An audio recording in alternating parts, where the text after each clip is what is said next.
Namaste, welcome back. Lovely to have you here, beautiful souls. My name is Sadhana, and this is the tarot card of the year reading for the Lover's card.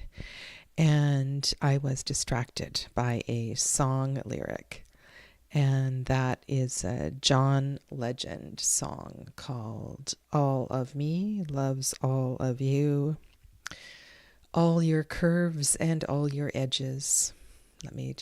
I did get it up on the screen. Let me go here. All your perfect imperfections. Give your all to me, and I'll give my all to you. You're my end and my beginning. Even when I lose, I'm winning. And what does this have to do with the Lover's card? It has to do with the way that we navigate life as black and white, as he and she, as you and me. And it's funny, I just did the reading for the Hierophant card, and I think about this Hierophant that I met one time. I went to a Roman Catholic marriage church, a Roman Catholic marriage preparation course in a church in Vancouver, BC. And I did this for my now ex-husband and his family, who were Roman Catholic. And I thought the very least I could do is to explore what this means. And one of the things that and I'll call them the Hierophant, the clergy that was there, said was that this is a time to turn the M of the me into a W of the we. And there were actually a few brilliant insights that came through. In the end, I didn't get married in the Catholic Church because I couldn't say those vows. However, there were some great insights, and I remember that, switching the M to the W and thinking, that's a really good attitude when it comes to relationship. And I mean, ultimately, my health, my wellness is going to affect your health and your wellness. And this card comes in so many forms, and we see all kinds of, when I think of Pamela Coleman Smith's artwork, it's so different because you have the two trees, and you have the separation between the you and the me, and you have this volcano that's ready to explode in the middle. You have an angel as well. The symbols in that card are really something. And you have that, and then you have these interpretations of all these intertwined lovers and everything in between cards. One of my favorite lovers card only has one person lying on their back in a meadow of wildflowers. And I think, wow, that's really, really something. And then you have cards from decks such as the Numinous Tarot that have love among all peoples, regardless of your identification. And so I think the journey of the Lover's card is a year of really getting to know yourself, and yourself in terms of the relationships that you wander through. And in this deck, we have a very, and I colored it kind of purple to go with the thumbnail. This is the one that was on the thumbnail. Very Marseille style Lover's card, in that we have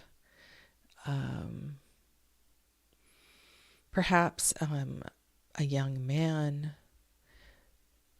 making a choice in between leaving home and the safety and the comfort and the regularity of the food and the cooking and the cleaning and the laundry gets done with mom, living with mom and family, versus getting married and entering into a new relationship where we don't know exactly how all this is going to play out. However, it is my heart. It is my, if you think of Pixie's art, right, it's that passion that is between those two, that hot, fiery volcano. And we do see the mountain in the background here, very pointy. So, and then this card also has these three bodies connected in a cup, a chalice, which is really kind of beautiful. It builds on this idea of connection. There's wheat, what looks like wheat. There's a symbol of growth and fertility and abundance. And this is a 6. This is a really kind of important number in terms of a 9 year. And if you break down your 3s, so there's good stuff going on here. And then I'm thinking, okay, well, Lovers also is a Gemini card. Twins, separation. Only one twin will live. And that is because there is no separation. There is only one. And I love that this artist has put them all together as one. We are one. So that's really the journey of this year. You don't really need any cards. It's about learning to understand that, honestly. And it's I don't know. It's a big card. It really is. It's a big card to have for a year. Gemini is air, and the minor decans are 8, 9, 10 of swords, which can be really noisy, very clangy bells. And so listening is going to be a key thing this year, really listening and finding the quiet and finding the space to reflect on some of these things that I've already mentioned. Hi, Saskia. Welcome back. I'm not sure if I introduced myself. My name is Sadhana, and I've been reading tarot for a while. Just love this process and all that we can glean from a deck of cards. It's really is extraordinary. And so this is for you, for your year with the Lovers card, whether this is your Gemini reading, whether this is your Lovers card reading, your number 6 life path reading. This is for you, whether you have your sun, your moon, or your ascendant in Gemini. If you are working for some reason with the planet Mercury, there might be something here for you as well too. And as always, I ask that this message be in the highest for the greatest good, and that no harm be done. Allow this message to move through me in a way that inspires and supports each and every one of you.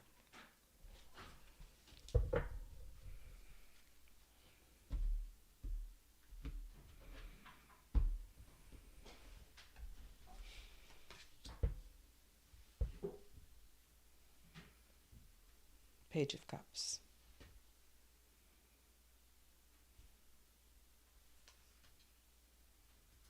Ace of Wands, 8 of Cups,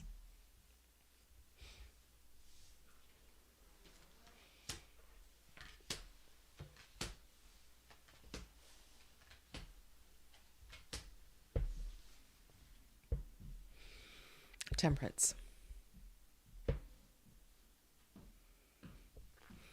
This is extraordinary, having this card on the bottom of the deck. Like the relationship between the Lovers and Temperance is highly significant. So, right, bottom of the pile,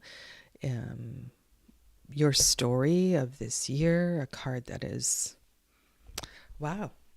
So Temperance,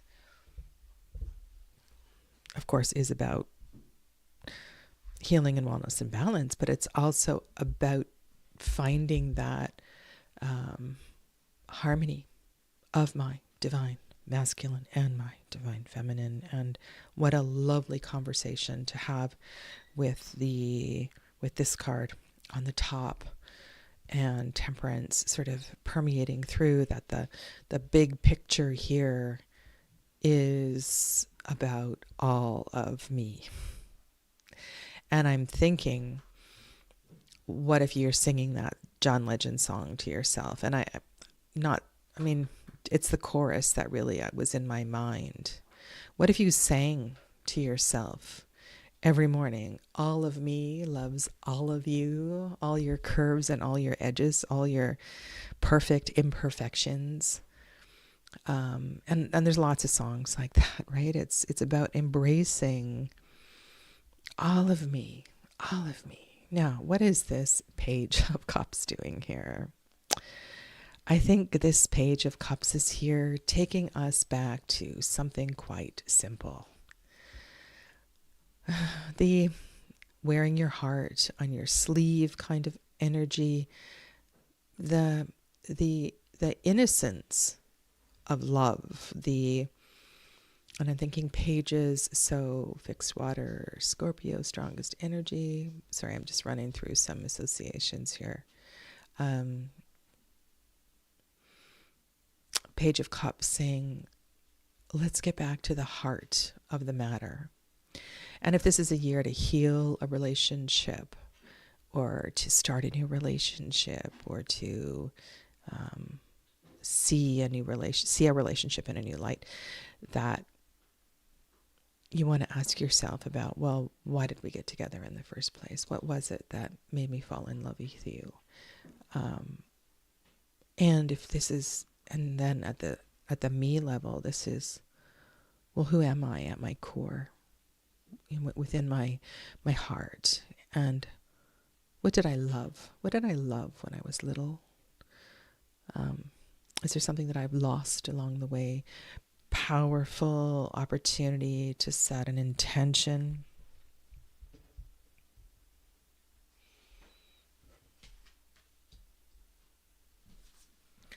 And then go off and explore. Explore. Not leaving your heart behind, but feeling free and empowered, and like a what do you call them? Like a pilgrim. Like a pilgrim. Eight of Cups is part of the story of Pisces. First decan of Pisces, which is not so far away, zodiacally speaking.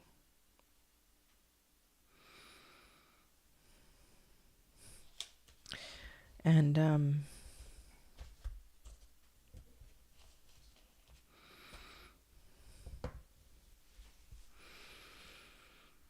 sometimes we have to wander to find out who we are.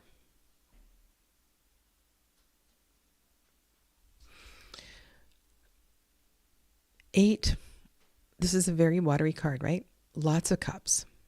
And yet it's an eight. And eights restore harmony. And they also take us to a new perspective and a new level. So there is great advancement, I feel like great steps between the Page of Cups and the Eight of Cups. Like you're starting from a really more experience. Like there's an awareness here. There's an awareness here, and I want you to trust in everything that you have observed up to this point. There's something here too that is worthwhile sitting with, and that is the Lovers as a Gemini card, and Mercury has swords and an air association. And we often talk about lovers and hearts and love and feelings. So what is your connection between your mind and your thoughts, and your heart and your feelings. And when we talk about the heart space, like if you talk about it in terms of the chakras, this is a really high frequency of feelings. This is evolved feelings like compassion and gratitude, not lust and puppy love, that sort of thing.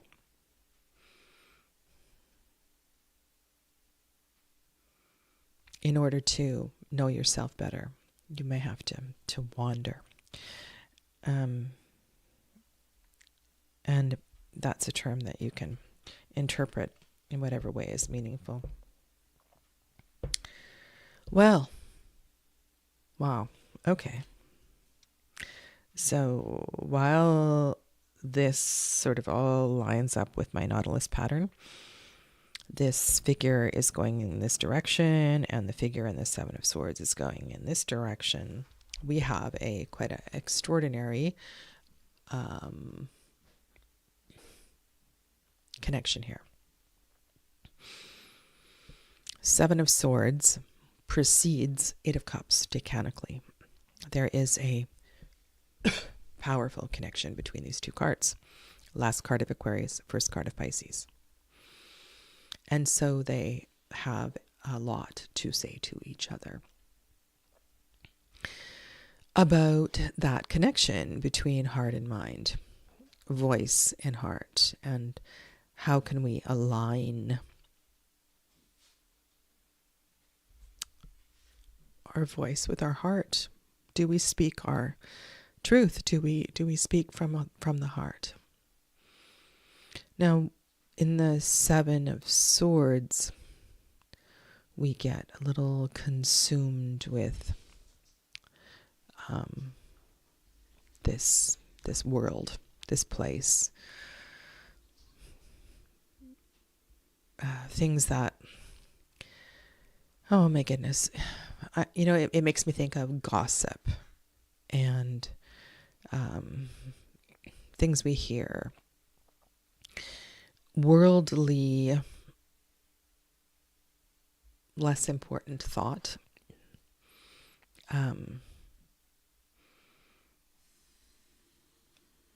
It's an uncomfortable card. It's an uncomfortable card. And yet it is resolved in the Eight of Cups. Sevens and eights balance each other. So what you're looking at here is two cards that are fully aware of both sides of the coin. So I would say that is I would mark these 4 weeks, 5 weeks in my calendar and have a really good look at this space of time. If you want a date, I can do that for you. I'm sorry, I'm struggling with my voice today. February 9th to February 28th. 3 weeks, 4 weeks.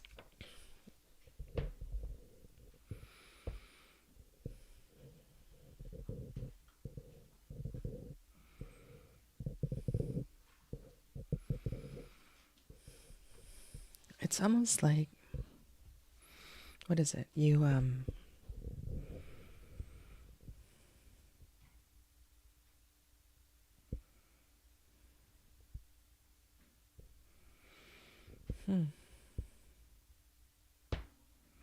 And the Page of Cups is very similar body position to the Seven of Swords.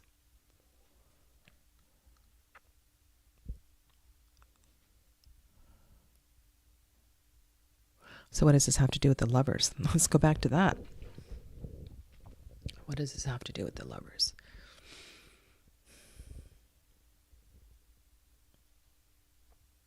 Giving yourself permission to know who you are, what you stand for, how you want to live,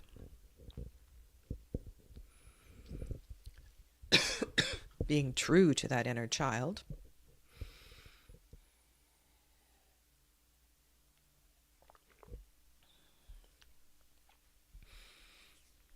taking that Ace of Wands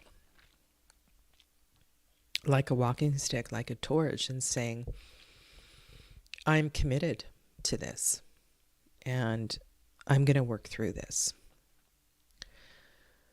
You are definitely on a path here.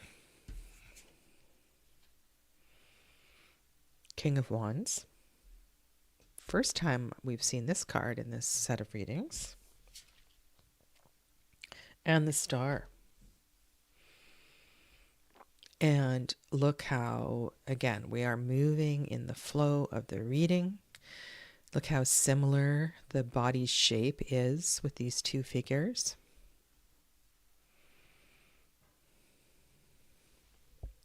King of Wands holds that wand proudly, and this is sort of Leonine energy, like embracing that fire. I'm thinking, okay, let's watch Temperance, because we have fire, water, air, or water, fire, water, air, fire, air. So what we don't have yet is Pentacles. There's more freedom. There's more freedom in the Star card. And I would say the theme, the journey theme, is definitely prevalent here. The idea of you going out, expanding your, and if this could be, of course, in terms of a literal journey, a pilgrimage, or something like that, but it could also be in terms of you taking a course and expanding your perception about who you are and what you stand for and who you want to become. Self-improvement, but freedom. I love that. The Star card is there. It's it also in this deck shows me that you're well nourished within. And I think there's a lot of signs here that you're doing really well in your self-care and the way that you have been moderating your